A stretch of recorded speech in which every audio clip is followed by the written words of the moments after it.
Hi, we just had an iPad join the meeting. It's Jerry. Thanks, Jerry.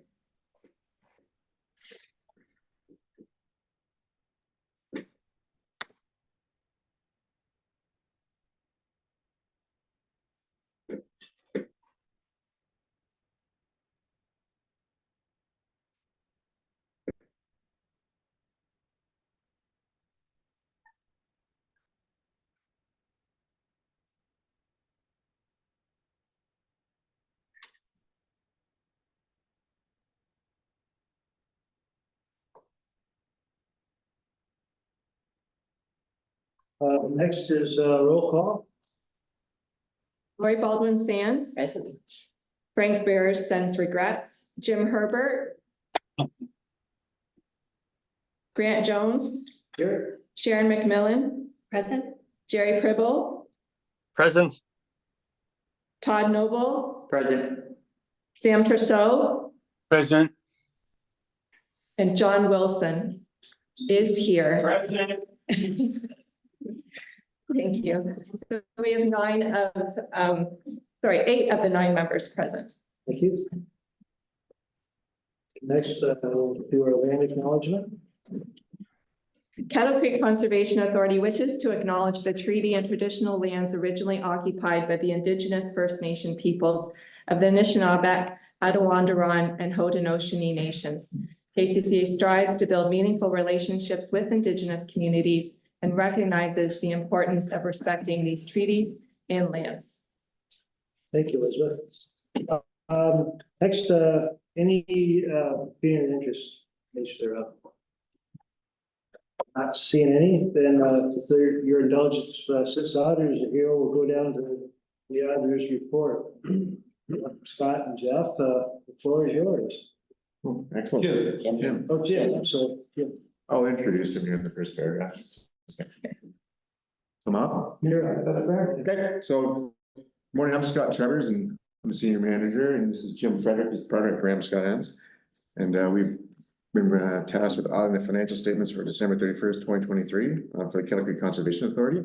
And these financial statements will consist of the auditor's report, financial statements and notes and schedules therein. A full set of statements, I believe, are on the screen. And everybody else has provided these, I believe, in their package prior to this meeting. So for this year, there were some changes in the financial statement presentation, as Kettle Creek was required to adopt some new accounting statement presentation standards out of the Canadian Public Sector Accounting Standards, which I'll highlight as I go through. So the first page you see here, this is the management responsibility for financial reporting. So again, this is a new disclosure requirement, or management is attesting to the financial statements that they provided all the information. They're responsible for the controls and such for generating the information, and we as responsible for auditing these financial statements. So we ask that the management sign off on these on this statement as part of the audited financial statement package. The next page 2 there. So we're getting into our auditor's report. And this is broken down into a couple sections. Okay. First of all, this auditor's report outlines what we audited, and that being the financial statements and the notes of the financial statements, and then explains our opinion. Our audit opinion on this is that we issued an unqualified opinion on these statements, and our audit concluded the financial statements of KCCA were free from material misstatement. I'll read out the auditor's opinion, which is in that first paragraph there. We have audited the financial statements of Kettle Creek Conservation Authority, which comprise the statement of financial position as of December 31st, 2023, and the statement of operations and accumulated surplus, statement of changes in net financial assets, statement of remeasurement gains and losses, and statements of cash flows for the year then ended, and the notes to the financial statements, including a summary of significant accounting policies. In our opinion, the organization's financial statements present fairly in all material respects the financial position of the organization as at December 31st, 2023, and the results of its operations and its cash flows for the year then ended in accordance with Canadian Public Sector Accounting Standards. That's our unqualified audit opinion. The next paragraph there is basis for opinion. It just outlines that we conduct our audit in accordance with the applicable Canadian auditing standards. Further down there on the same page, we say that, talk about the responsibilities of the management and those charged with the governance of the financial statements. So this is outlining that management's responsible for these financial statements, and as well as those charged with governance, which is the board. So they are responsible for generating these financial statements and the controls that are in place to appropriately reflect the transactions. The bottom of that page gets into talking about their auditor's responsibilities for the audit of the financial statements. And this is going to move on to the second page as well. So this section outlines a little bit about what an audit is, and that we're looking to obtain reasonable assurance that these statements are free from material misstatement. Just flip it over to the next page. Oh, yeah, right there. There's a whole bunch of tabs there or points there that kind of again highlight what we're doing here, where we assess risks of material misstatements in the financial statements. We kind of generate our audit procedures to address those risks. We obtain an understanding of internal control. We evaluate the going concern of the organization. That we evaluate the accounting policies that are in these statements and then the overall presentation of the financial statements. And then we communicate any deficiencies within our audit as significant auditing findings with the board. Okay, so at the end of this page here, there'll be your audit signature there, and these will be dated, I'm assuming February 21, 2024, the date of the AGM. Okay, so the next page coming up there, we have our statement of financial position, which shows the authority's assets and liabilities as of December 31st, 2023. So this is kind of what we owe, or what our assets are December 31st, 2023, and who we owe as liabilities to at December 31st, 2023, with the comparative figures for December 31st, 2022. So the financial assets, that's where we hold our cash, investments, and receivables, 1.8 million. Then the financial liabilities, such as revenue deferrals and other trade payables of 764,000. Total financial assets, or financial liabilities, sorry, and then our non-financial assets, such as TCA, or tangible capital assets, approximately 3.5 million.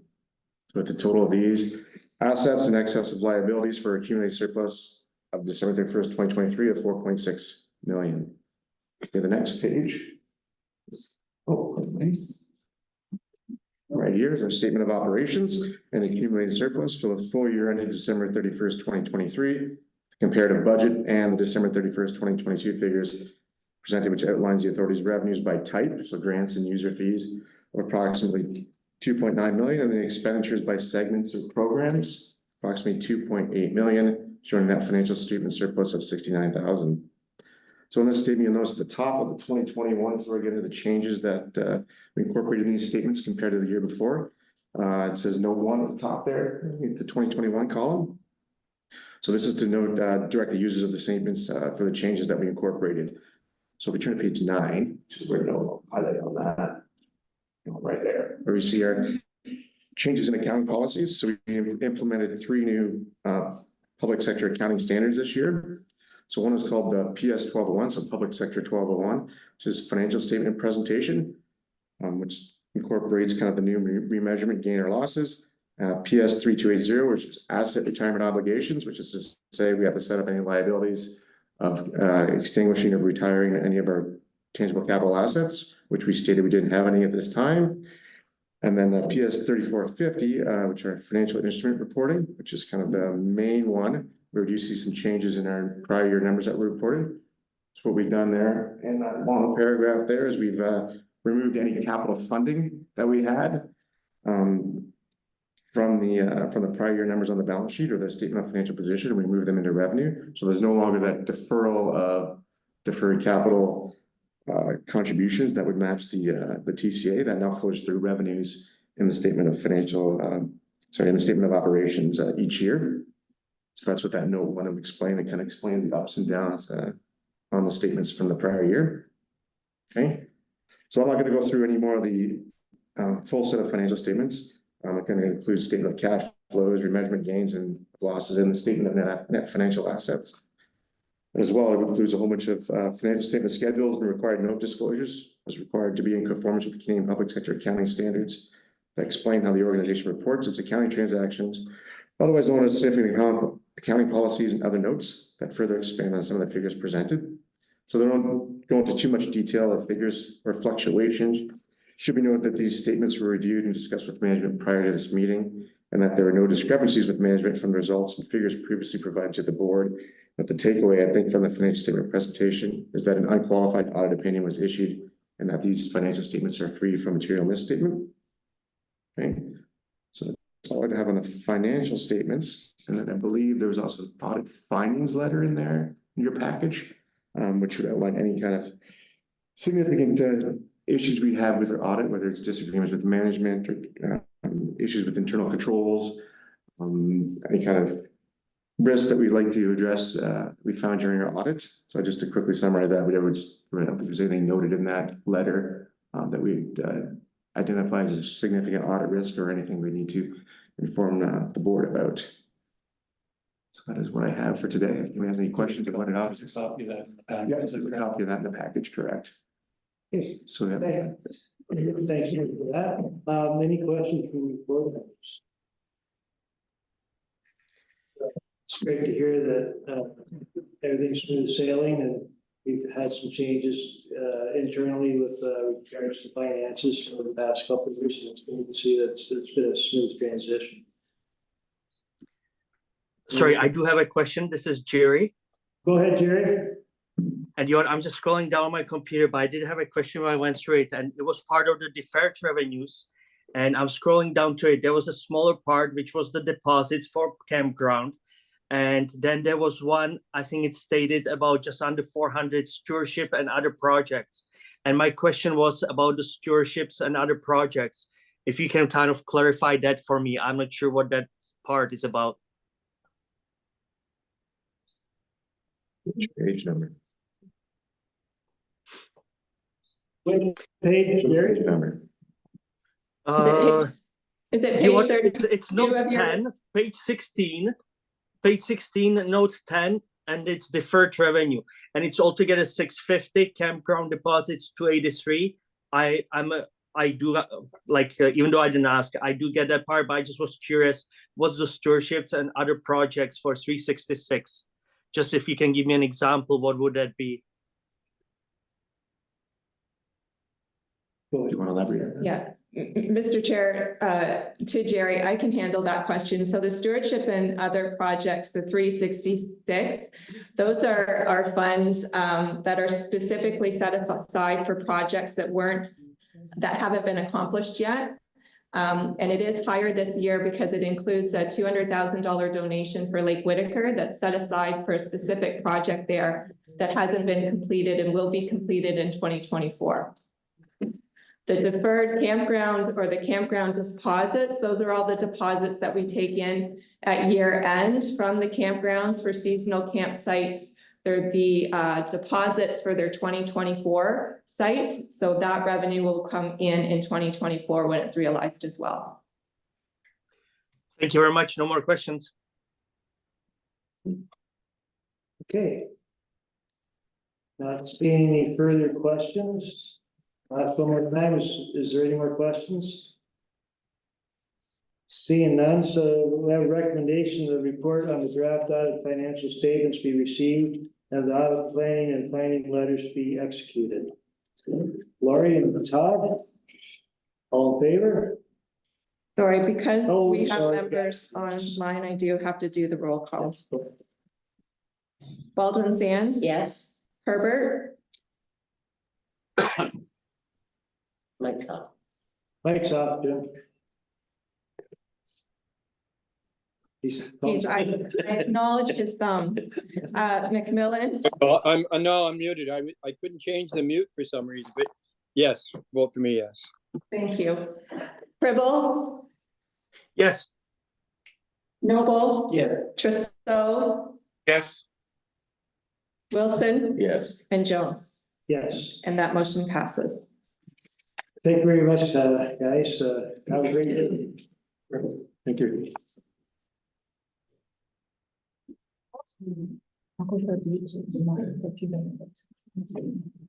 Thank you.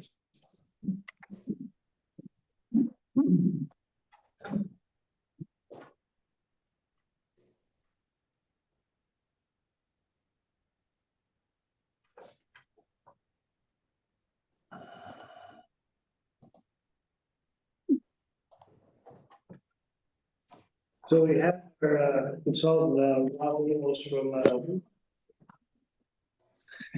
Aquaport Beach. Aquaport Beach, we'll go with that short form, to present the Dodge Creek Enhanced Riverine floodplain mapping report. We might as well do that now since I know he's a busy guy and since he's waiting, we might as well do it. So welcome, Rob. Where'd he go? Oh, right there. Yeah. The floor is yours. Rob. Go ahead. Well, thank you very much, and my pleasure to be here today. And it's been a pleasure working on this project as well with KCCA team. What I'll do is I have prepared a presentation today to effectively walk through not only some of our results from the Dog Creek floodplain mapping project, but also just to give a brief overview in terms of our process as well, in terms of some of the new technologies in floodplain mapping. So if you bear with me, what I'll do is I'll share my screen.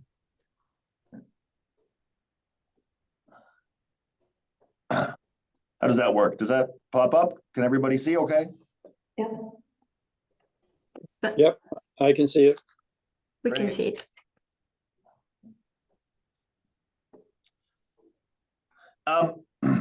So just a few quick slides on a high level on the importance of floodplain mapping. I think that we're all tremendously aware of just the causes and then the associated risks with floodplain mapping.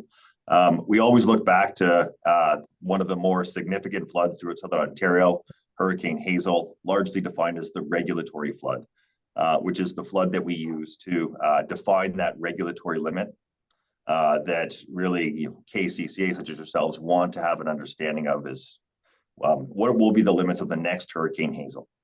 Hurricane Hazel in 1954 came up off the East Coast and approximately 270 millimeters of rain fell localized throughout Southern Ontario. 81 people died as a result of Hurricane Hazel. Not only is flooding a risk to public safety, but also just the financial damages associated with flooding as well. So we see the Calgary flood of 2013 caused $5 billion of damages because of flooding to both public and private property. So once again, just highlighting the importance of a proper regulatory floodplain management. So when preparing floodplain maps, there's a tremendous amount of work that goes into them. There are 6 key steps that we've outlined here. Step 1 is effectively starting with the background review and base map. So we want to have an understanding of our study area and the watershed. And then we draw out where the streams are within that watershed. We acknowledge what the different types of land use are. So rural versus agricultural versus wooded areas, pavement versus natural or grasslands all play into the floodplain mapping results. We identify all the road crossings as well, as certainly anytime a water course crosses a road can have significant impacts on the conveyance, particularly under those larger flood flow events. With that mapping in hand and an understanding of the study area, we develop a hydrologic model to compute what the range of flood flows will be throughout the length of the water course. And that flood flow will effectively be prorated throughout. So we see the larger flood flows downstream and then they get smaller as they go upstream. Not only that Hurricane Hazel or regulatory flood, but we also want to acknowledge and pay attention to some of the smaller, more frequent flood flows. So the 2-year flood, we look at the 100-year return period. And then most recently, as part of this FIMP program as well, which is the federal funding for floodplain mapping that has contributed to this study in particular, there's consideration given to a climate change impact. So it's referred to as the regulatory event with climate change. We do physical surveys of all of those bridges and culverts, all of those road crossings to ensure that we have an accurate understanding. And with that information, we then start to develop a hydraulic model. And that combines all of the above information to estimate what those flood elevations are. And then with that, we have an understanding of what the flood elevations and what the flood flows look like traveling through that study area. And we use that to produce our maps. So that's the general process. And just to give you a bit of comfort in terms of who Aquaphor is, we are a consulting firm who specializes in water resources and environmental engineering. And we've been doing this since 1990. And we have specific expertise in hydrologic, hydraulic modeling, doing flood hazard delineation, specifically focused throughout Southern Ontario. And then we also do watershed planning and natural channel and erosion control types of work. So we are specifically focused on water resources and water course types of projects. We're a relatively small size, and we're about 70 people, all with that generally aligned sort of focus. And in terms of what it takes to do a project like this, there's a lot of different team members and a lot of different staff that all play a pivotal role as we walk through those different steps. So certainly not only working with the Kettle Creek team, but also internally from Aquaphor, we have people doing field work, the hydrologic modeling, the hydraulic modeling, the GIS mapping, and the project management and the public consultation. And then just to give you a bit of sense in terms of what some of that field work may look like. So as I mentioned, I think that in total for Dodd Creek, there were 34 road crossings.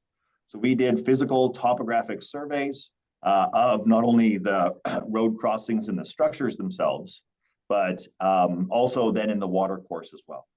So we have tremendous base mapping information, contour mapping, but those contours don't pick up what the water course looks like below the water level.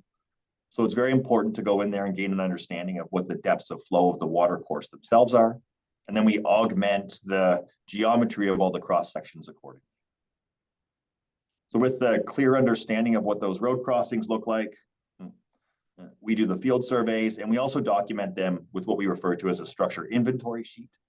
And this all contributes to the building out the models, and then are summarized in the hydraulic modeling report as well. So as always, it's important to have good photos of the areas that we're working on. And then just looking at this photo, I know exactly where this Wellington Road crossing is of Dodd Creek. And I gain a sense in terms of what the bridge itself looks like, and then how to model it accordingly. As part of the hydrologic modeling process, so this is where we're building out and looking at the larger drainage area and the entirety of the subwatershed. This is where we look at the land use. We discretize all of the different drainage areas associated with the different drains and tributaries, all that feed into the larger Dodd Creek channel. And then we use that combination of discretized watersheds, and we define different junctions or nodes to identify what those different flows are at the different locations throughout the watershed. So we know that the two-year flood flow of Dodd Creek, where it outlets into Kettle, is approximately 37 cubic meters per second. We know that the 100-year flood is 128 cubic meters per second, and that regulatory Hurricane Hazel flood then jumps up to 386 cubic meters per second. So that's a tremendous amount of flow that needs to be accounted for, and that will be utilized to define those regulatory limits. With the flows and the understanding of what the flows are at the different locations throughout the watershed, we then take more of a refined look at the specific study area, and we build out the water courses in terms of reaches, starting from downstream, so at the confluence of Dodd Creek with Kettle near St. Thomas, and then come upstream for the main branch, which goes around and then north of Talbotville, and then the smaller tributary up alongside of Lyndhurst. So we build out and we put in all of those different cross-section geometries that are cut, that you can see here in the figure, to define what the different geometry of the landform is. And then we also use those road crossing surveys to then build out all the crossings as well. So we have a tremendously accurate understanding of what the water courses look like as they flow from downstream through to upstream. And then just to give a sense in terms of what those bridges do and why it's important to clearly model those bridges is they can be quite restrictive.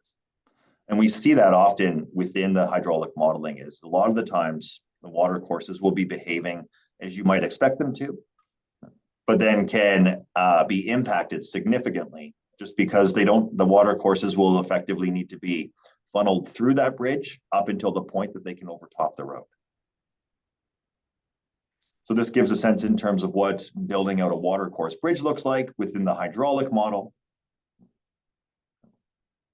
And then once we have the hydraulic model built with all of the flood flows in it from the hydrologic model, we're able to start to run the model and do elements of calibration and validation for the model itself. What we're showing here is this is an initial screenshot of what the floodplain mapping looks like within the Talbotville area. And so we see that the water course is largely working very much how we would expect it to. So we see the 2-year return period, for the most part, filling those tops of banks and just starting to crest out over the edge of the channel. And then we see those, and that's denoted with that light blue or robin's egg blue line work. And then those larger regulatory or climate change floods are also starting to be mapped, where we see that they're starting to fill out the edges of the valley and spread out well beyond then that 2-year flood. So the model that we've built is behaving relatively well, and we're quite confident within the results. There are a few areas on this map here. I'm not sure if you can see my mouse or not, but this would be one area here of particular interest in what we refer to as floodplain mapping spill. So this is where we start to see that because we don't have specific confinement of the water course and the land can be quite flat, we gain a sense. We wouldn't expect that the regulatory flood and regulatory limits need to extend significantly south past this area, but we do recognize that there would be some leakage or spill outside of that water course. And it's an area that we flag and that we want to take a little bit of a closer look at or pay some special attention to. Just noting in terms of, I think that within the entirety of our model, there were 4 local spill areas. So 4 areas, once again, where we wanted to just make sure that we pay a little bit of closer attention. And inevitably, if there are spill areas, they do generally get regulated differently. So there would just be some additional consideration to future development within a spill area, such that potentially some additional waterproofing may be required, but the development wouldn't have the same limitation as what any proposals would within or adjacent to of a regulatory floodplain. So here's 2 spill areas, once again, of relatively minor consequence. And so what they'll show a spill on the map, and they would just flag the fact that anyone who wanted to propose to do anything outside of the regulatory limits, but within a spill area, would be given certain levels of precautions, or however KCCA specifically manages spill areas. Spill area 4, once again, it's just an area where there could be some overtopping and some shallow areas. This is just on the upper branch south of Lyndhurst at Wellington Road. One spill area we did want to pay some specific attention to. This was identified through our progress status meetings with the KCCA team.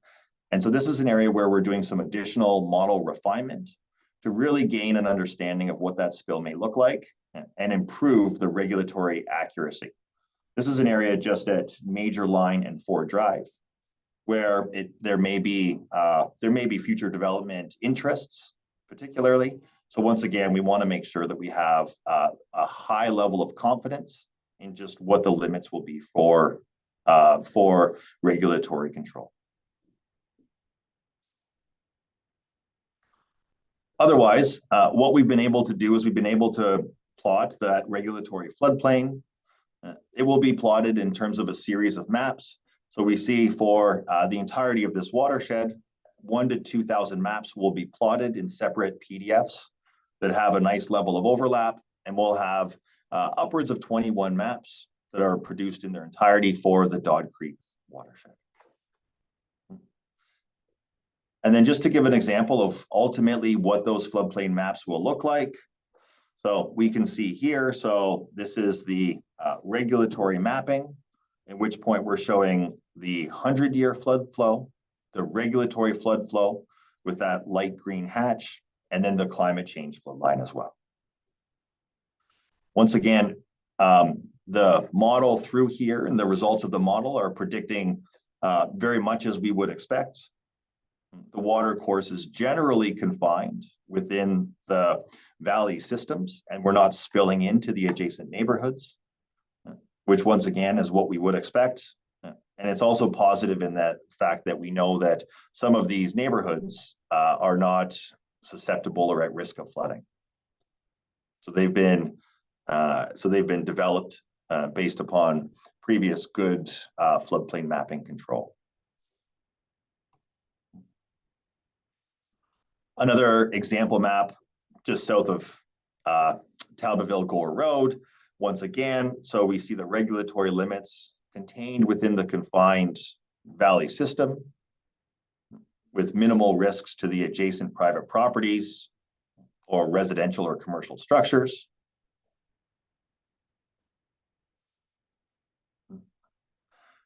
And then one other map, just working our way up through some of those smaller drains and features, we see here the fact that this is an example of areas where we are seeing impacts from the road crossings. So the road crossings as the water course flows underneath Highway 4 and then Talbot Line. And we do see the fact that there are some adjacent private properties or buildings that are within those regulated limits. So once again, through this study, we are able to have an increased confidence just in terms of the accuracy of what our floodplain lines are and those regulatory limits.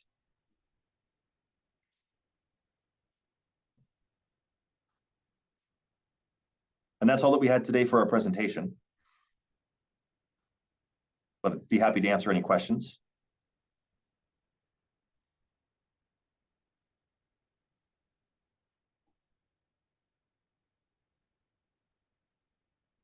A little bit that's kind of in the Ron McNeil Wonderland, or the twinning of the bypasses, when there's quite a bit of red in that area, and I didn't know if when we have extensive construction work being done there and overpasses and that, if that will affect any of the work you've done.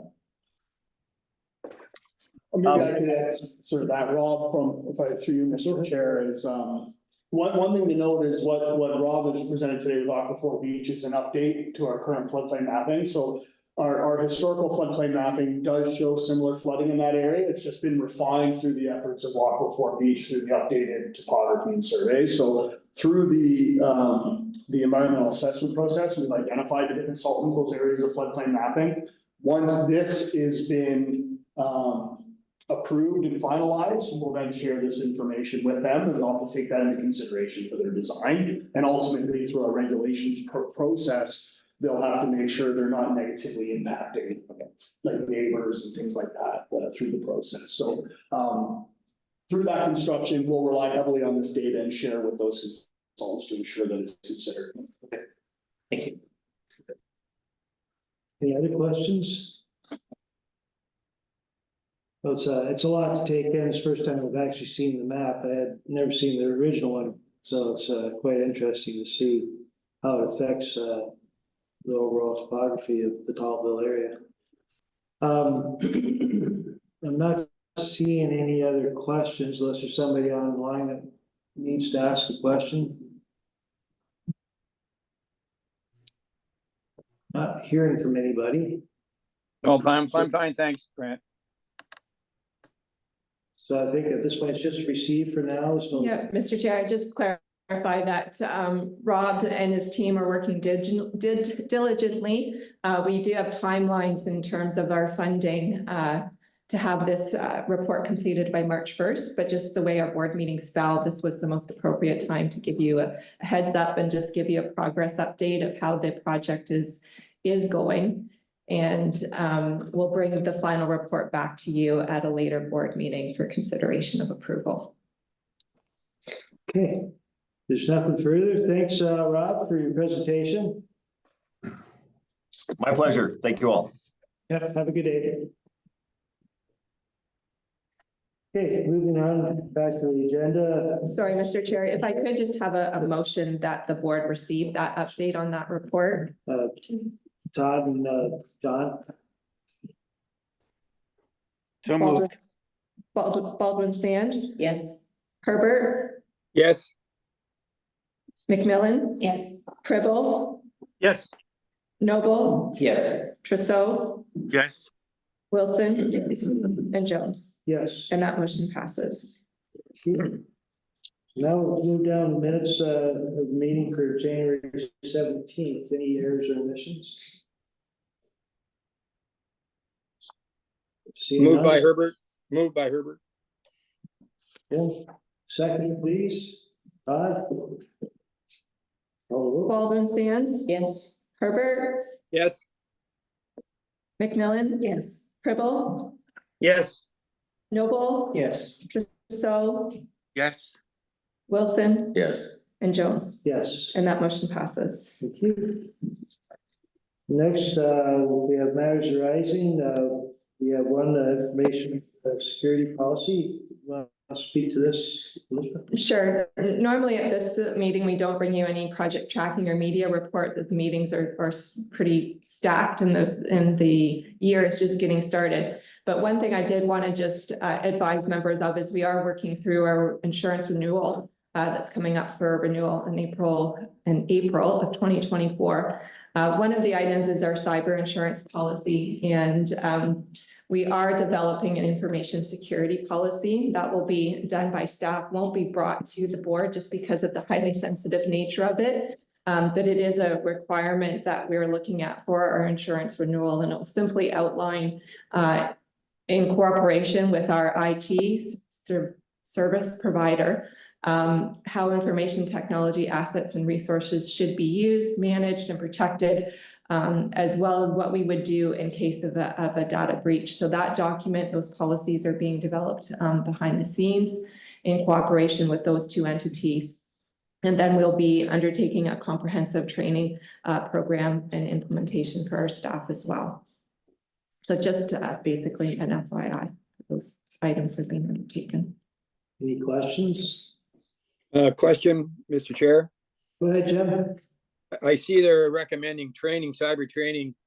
I'm on the public health board and we're in the process of doing the cyber training now. Would I have to repeat that for the Kettle Creek? We'll keep you informed. The biggest portion of the training will be for staff. Okay, thank you. It is onerous. I know where Jim's coming from. Okay. Click on it. Yeah. Same thing, don't click on it. Okay, so if there's no further questions, recommendations for matters rising to be received. Mover, Sharon, Todd?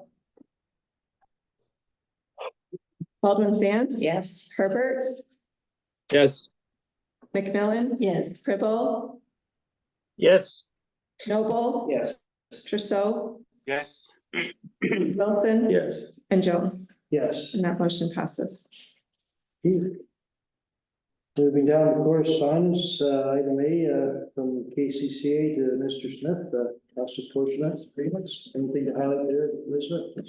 No, just an FYI, I'm pleased to report to the ministry that we didn't need that extension, that we've got them all tidied away and posted online now.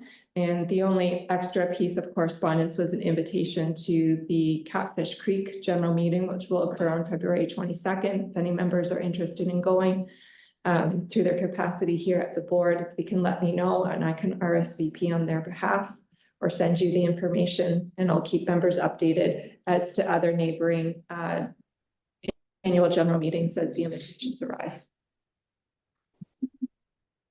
Okay. So we have recommendations, correspondence be received. Need a mover a second, please. Lori, Sharon, Alderman Sands. Yes. Herbert, Yes. Jones, yes, McMillan. Yes. Pribble, Yes. Noble. Yes. Trousseau, Yes. Wilson. Yes. And that motion passes. all right, moving on, statement of revenue expenses, we've already dealt with. Through, the report. So now we have a new business, first one is municipal apportionment, the vote.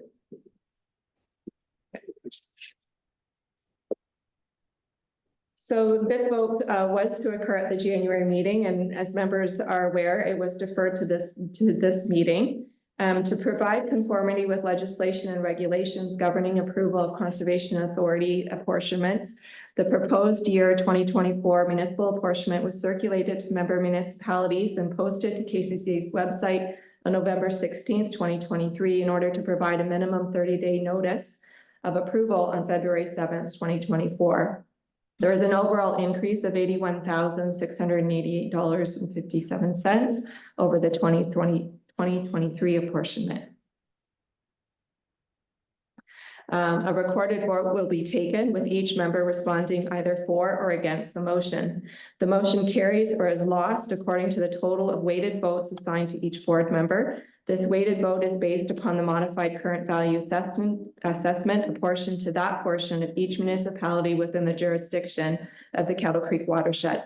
The 2024 municipal apportionment approved by the board will be circulated to participating member municipalities on February 8th, 2024. Who have not satisfied may appeal to the Ontario Lands Tribunal within 30 days of receiving the notice. Thereafter, no appeals are allowed and the 2024 apportionment will be final. The motion that's before you is that the 2024 municipal apportionment be approved and that participating municipalities be assessed for payment of $1,181,189, which is comprised of Category 1 operating expenses of $967,466, Category 3 operating expenses of $145,930, and a special levy of $67,792. And that each participating municipality's share of the 2024 total municipal apportionment be calculated using modified current value assessment. And I'd be looking for a mover and seconder and then the recorded vote. I'll move that, Sam. Mover and seconder, please. Wilson, then Sharon, or John and Sharon. Any further discussion? Yes, I do have a question. This is Jerry. Jerry, you can have your hand up.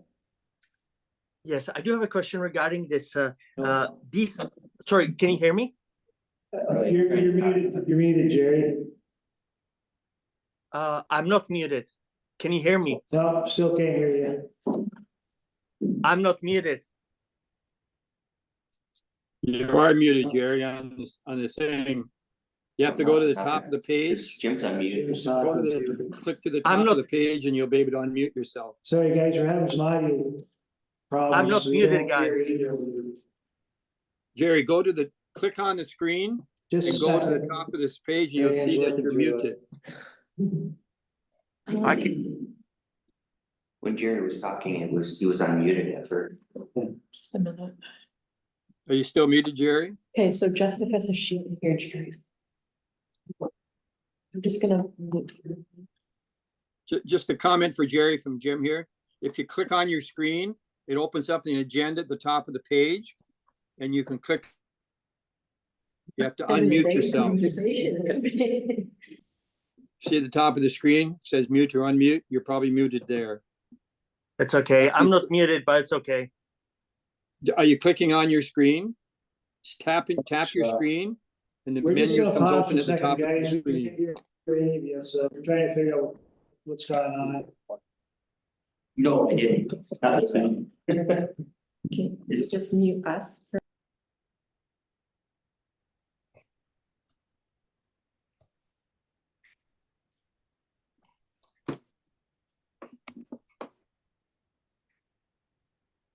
Sorry, guys, I'm not muted, so I don't know what happened, but I'm not Can muted. you hear me, Jerry? Yes, Can you hear me? Yeah, so Yeah. if you tap your screen, at the top of the screen, you'll see mute, stop video, Yeah. share. And you're probably with an arrow, a slash through your mute. You have to unmute yourself. It's okay. It's okay. Okay, that's the way I do it. Okay, guys, we got you back. Sorry, not sure exactly what was wrong, but anyway, we got you back. Jerry, you had a question? Can you hear me now? Yes, we can, Jerry. Okay, I don't know what happened. It was unmuted, but anyways, with the distribution to the municipalities, are these the amounts that when I say we, Kettle Creek, submitted to the municipalities? Because of course, for example, London multi-year budget, the submissions were done already last end of summer. Are these the amounts that we have asked for or not? Through the chair to Jerry, yes, Jerry, these are the amounts that were submitted to City of London as part of their budget process. They haven't changed from those submitted in August. Perfect. Thank you very much. No more questions. Thank you, Jerry. Jim, did you have a question? Nope, I'm fine, thank you. Are there any further questions before I call the vote? Not seeing any further questions. Go ahead, Elizabeth. Sam Trudeau, Yes. Sherry Pribble, Yes. Lori Baldwin Sands. Yes. Jim Herbert, Yes, Todd Noble. Yes. Sharon McMillan, Yes. Frank Burrs is absent, John Wilson, Yes. and Grant Jones. Yes. That motion carries. That motion carries with 100% of the weighted vote present. Sorry, Elizabeth, just jump in. Just in case you can't hear me in the future, I'm writing notes, but I don't know if someone is checking the notes in the chat. Yes, Marianne is checking them. Thank you. Thank you. Okay, we'll go down to the next item, draft budget update. Elizabeth. So the draft budget was circulated with the municipal apportionment on November 16th to our member municipalities, as well as posted to the website. There's been no comments received to date on the 2024 budget. And the updated budget that was circulated in the February 7th package just has minor adjustments to it. They were made mainly to reflect the updated 2024 amortization rate and better reflect the 2023 actual. So we made any just fine adjustments to the 2024 numbers based on the 2023 actuals that came in at the year end. And there was just some small adjustments we made to the capital budget that I'd like to advise you about today as well. So the capital purchases that were previously reported to you included the Dalewood Dam environmental assessment. We had that included on the capital budget, but through discussions with the auditor, it's felt that that would better be reflected in the operating budget. So that expense was moved over to the operating budget with no impact to the municipal levy, as we have enough in the operating reserve to cover off 50% of that project, and the other 50% would be covered off by a successful WECI application. The other adjustments had to deal with the Dalewood golf cart and the computers. Both of those budget totals were upped by $3,000, again, to better reflect some quotes that staff were getting to estimate things at year end. So prices continue to just elevate a little bit, and 13,000 better reflects what we actually expect will be expenses in 2024. And then we had an addition of a sign added to the capital budget as well, but it is being fully funded by a donor. Next slide. So the other capital purchases remain the same, and you can see the slight difference between the capital purchases estimated at the November draft and the updated number of 336 for the February draft. Next slide. In terms of the operating reserves, again, you saw that we had a very successful 2023 in terms of our campgrounds, which was good news in that we did not have to draw down our operating reserves to the extent that we thought we would in 2023, which gives us breathing room for everything that we had budgeted for 2024.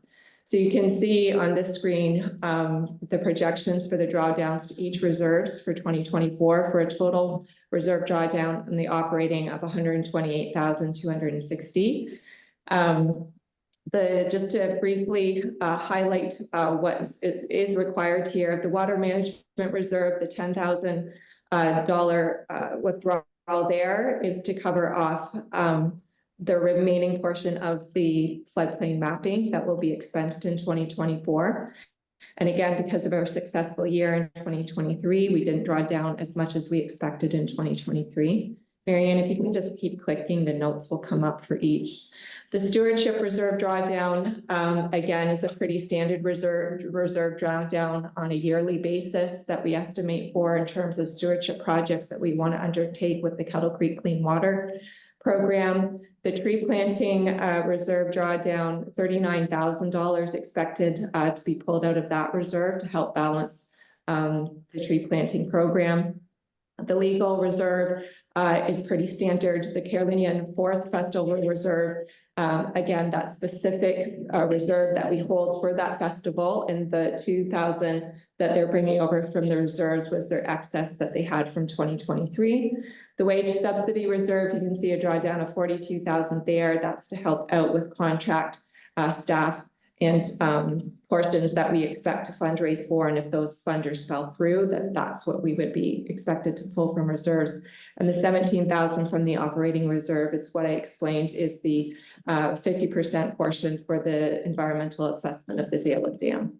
So all in all, thanks to a successful 2023, I'm very comfortable with the drawdowns on reserves that are expected to be included in the 2024 budget.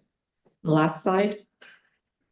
The capital reserves, again, remain healthy, but we're always conscious of that Dalewood Dam project that is looming into the future. So we're building up that infrastructure reserve to have some funds in place to help with that project when it is undertaken. And I have also budgeted a transfer to the capital reserves from campground revenue in 2024 with an actual budgeted amount of about $24,000. We always hope to increase that with revenue from the campground, but that's what is budgeted right now.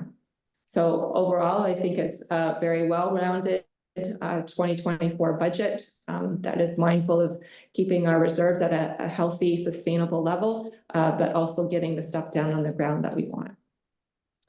Well, thank you, Elizabeth. It's nice to hear things are working the way we want or even better than we expect. Any questions? Some of the rest of us aren't getting that same good news, so it's good to hear. If there's no further questions on that, it's a recommendation to receive for information. Yes, so it's to receive, and then you'll do your final budget approval at the AGM at the end of February. Brewer, Todd, and Lori. Lori Baldwin Sands. Yes. Herbert. Yes. McMillan. Yes. Pribble. Yes. Noble. Yes. Trousseau. Yes. Wilson. Yes. And Jones. Yes. And that motion passes. Okay. On to item D, 2024 WECI application. I think Jen's going to do this one. Welcome, Jen. Thank you, Mr. Chair. As you all are aware, we're working with the Dalewood Dam that requires some costly repairs in the future. We've been working with environment engineering consultants to do the Dalewood Dam options assessment, and you all had a chance to see the Dalewood Dam in September. One of the next steps to this project is to initiate an environmental assessment to gather public feedback on those options that were presented in that options assessment. KCCA will apply for water and erosion control infrastructure funding, or WECI funding, as soon as it's announced. It is usually gets announced in February, so we're expecting an announcement at any time. That will offset the cost of the environmental assessment by 50%. So it's they provide 50% funding. It is a graded process. So they do go through a committee, they look at all the projects. Funding isn't guaranteed, but we've been successful in the past, so fingers crossed that we could get some funding again this year. Casey, we do require a board motion as a part of the application to show that there's match funding available for those projects. Total budget impact for this study will not exceed $34,000, 50% coming from WECI and 50% coming from Kettle Creek. Thanks, Jen. Any questions? Through the chair, yes. Go ahead, Jen. Good morning. Probably this is going to end up in Elizabeth's ballpark, but I think I've been on the board now over 4 years. And I'm pretty positive, I could be wrong. Every year we talk about Daleward. We need repairs to the dam. We need this. We get studies. We're doing this. In my mind, I'm just looking at the same thing we've been doing for the last 4 years, getting an assessment, doing stuff. I think the biggest issue with it, I think it turns out to be an awful lot of money to do something with it. But I'm just hoping that we're doing another study. I'm hoping we're going to have a plan of action when we get this study back, because, and Elizabeth, you can tell me if I'm wrong, but I think we've had this study a couple of times, and we just keep referring it because it's so expensive. So those are my comments, Mr. Chair. I just think, I'd like to think we're going to do something when this report's all said and done, and we don't keep talking about it every year. So sorry, those are my comments. Thank you. Thank you, Jen. Who wants to tackle this one? Mr. Chair, to Jim, I hear your sentiment, and it's certainly shared by staff. But I think there is a process. The dam isn't just something that you go in without the relevant studies. This isn't a study that we've done before. It's the next step in the process of decision-making and making a decision on the dam. I hear your frustration, but I think Jen would be able to give you several examples across the province of other CAs grappling with the same problem, and extended over a far extended period of time than what we've been grappling with this project. So there's dam assessments going on right now in the Upper Thames region that have reached 10 years, and they still have not come to a decision of what their action plan is for the dam. So I do understand the frustration. It's a complicated and a drawn out process. But when you're dealing with dams, I think that you need to do the homework before the decision can be made. And unfortunately, that takes time and funds. But I think that I am being responsible with the funds that we do have. So follow-up question, Mr. Chair. Go ahead, Jim. Yeah, so thanks for that, Elizabeth. And I know it's been frustrating. We've looked at that dam for years. And my only thought is, after this assessment, that we actually sit down, figure out what we need to do. Maybe there's grants from the government to do stuff like that, or conservation areas. But I don't want this to be done again and thrown in a drawer, and then a year later we bring it up again. We got worse repairs to be done. Anyway, so I'm done being frustrated. Thank you very much. Thanks, Jim. Any further comments? No. Any further questions for Jen or Elizabeth? So the recommendation is that staff submit an application to the Water and Erosion Control Infrastructure, which is WECI program, as soon as funding is announced for the environmental assessment for the Daleward Dam with a total budget not to exceed $34,000. Need to move to a second, please. John, seconder, Sharon? Any further discussion? I got a Go ahead, Tom. through you, Chair. What happens if we don't get the funding? Well, we have contingencies for that. There is money in the reserves if the board wishes to proceed with the environmental assessment next year.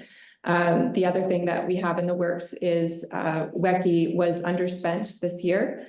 And so we didn't submit a WECI funding for some of the items that we took for under the Daleward Dam this year, which amounted to about a total of like $24,000. But because they were underfunded this year, some projects fell through. There's been an unallocated call. And so Jen has put in an application to get 50% of the funds that we spent in 2023 reimbursed for us. And I'm 80% sure that we'll get those funds. And So that would be surplus this year that we can put towards this project if we don't get 50% funding from Lucky. So Awesome. I believe I can pull those funds if we aren't successful this year. Anything further? I'll call the vote. Lori Baldwin Sands, Yes. Herbert, Yes. McMillan, Yes.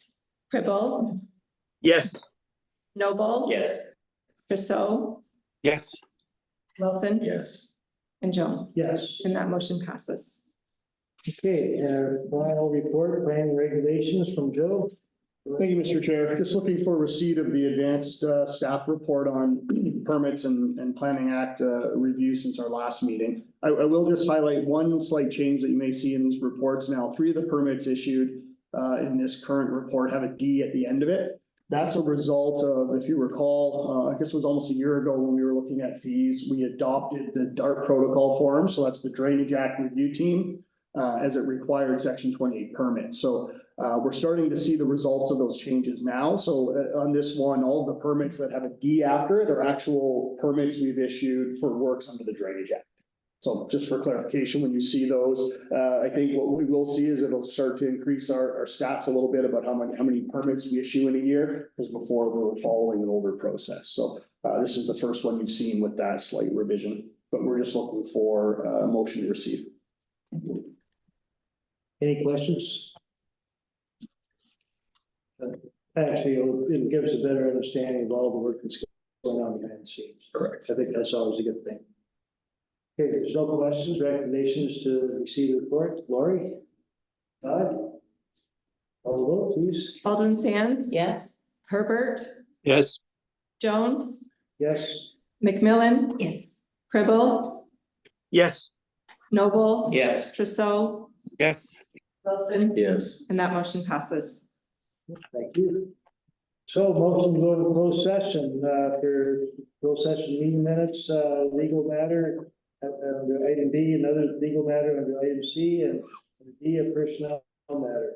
Move a second, please go and close. Sharon, seconder, Todd? Call the vote. So going into close at 11:01, Baldwin Sands. Yes. Jim Herbert, Yes.